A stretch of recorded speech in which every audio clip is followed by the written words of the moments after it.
श्री राधे कृष्णा। एक बार फिर आप सभी का हमारे YouTube चैनल में बहुत बहुत स्वागत है। कैसे हैं आप सब? आशा करती हूँ आप सब अच्छे ही होंगे।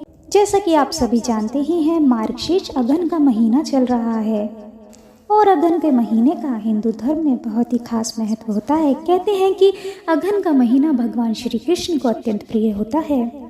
इसी मार्गशीर्ष अगहन के महीने में काफ़ी व्रत और त्यौहार भी आते हैं, जिनमें से एक विवाह पंचमी भी है। हिंदू धर्म में मार्गशीर्ष शुक्ल पक्ष की पंचमी तिथि का बहुत ही खास महत्व माना गया है। इसी पावन तिथि पर मर्यादा पुरुषोत्तम श्री राम और जनक दुलारी माता सीता का विवाह जनकपुर धाम में संपन्न हुआ था। इस बार विवाह पंचमी सोमवार 28 नवंबर को है। राम सीता के विवाह को अलौकिक माना गया है, जहां प्रेम व शक्ति का संतुलन था।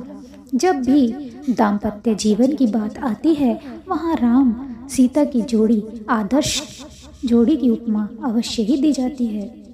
विवाह पंचमी को खास तौर से अयोध्या और नेपाल स्थित जनकपुर सहित मिथिलांचल में अत्यंत भव्यता से मनाया जाता है। इस दिन रामायण के बालकांड का पाठ करने की परंपरा होती है। इस दिन भक्तों द्वारा पूर्ण अनुग्रह, भक्ति व समर्पण के साथ इस अनुष्ठान को संपन्न करने की परंपरा भी है। ऐसा कहते हैं कि जो इस दिन राम सीता का विवाह अनुष्ठान पूजा पाठ करता है, उनके दाम्पत्य जीवन की हर परेशानियों का अंत हो जाता है। कुंवारी लड़कियां भी अच्छे वर की प्राप्ति के लिए इस दिन व्रत रखकर सीताराम की आराधना करती हैं। हालांकि हिंदू धर्म में विवाह पंचमी के दिन शादी करना मना होता है। खासकर मिथिलांचल और नेपाल में इस दिन विवाह नहीं करने की परंपरा भी है। दरअसल माता सीता का वैवाहिक जीवन अत्यंत दुखद रहा था।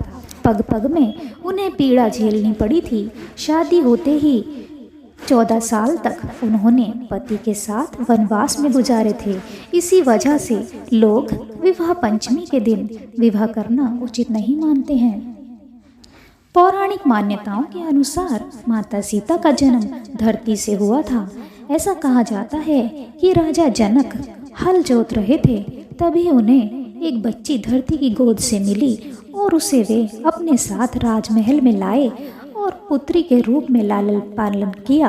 मान्यता है कि माता सीता खेल खेल में एक बार मंदिर में रखे भगवान शिव के धनुष को उठा लिया था। उस धनुष को भगवान परशुराम के अलावा किसी ने नहीं उठाया था। ऐसा देखकर उसी दिन से राजा जनक ने निर्णय लिया कि वे अपनी पुत्री का विवाह उसी के साथ करेंगे जो इस धनुष को उठा पाएगा। आखिरकार स्वयंवर, सीता स्वयंवर मर्यादा पुरुषोत्तम श्री राम ने एक बार में ही धनुष को उठा लिया था तथा जैसे ही प्रत्यंचा चढ़ाने लगे, धनुष टूट गया।